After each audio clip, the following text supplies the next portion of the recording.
And I taught many people you I thought about the principle of arrow suffering, arrow suffering.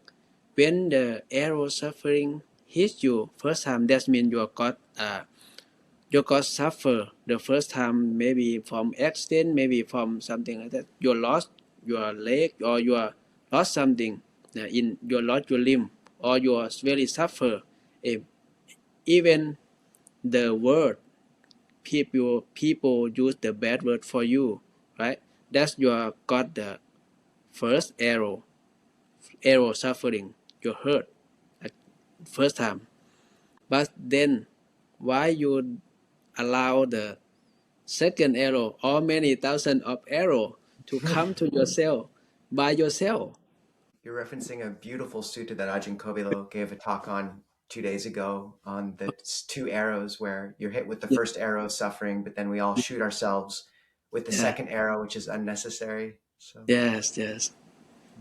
Bante, one type of second arrow and third, fourth, fifth, sixth, which is very common in America, is the second arrow of feeling angry or Mm-hmm, feeling like a victim or feeling mm-hmm, aggrieved or like why did this happen to me?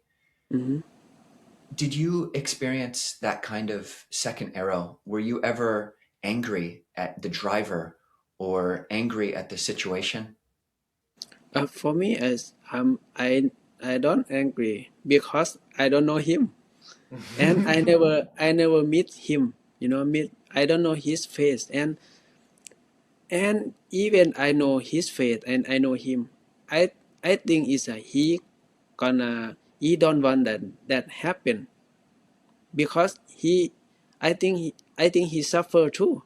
You know when when the people hit the monks who work for peace, they very suffer. I think they will suffer. That's why we don't know each other, and why I have to angry with the other, I don't know.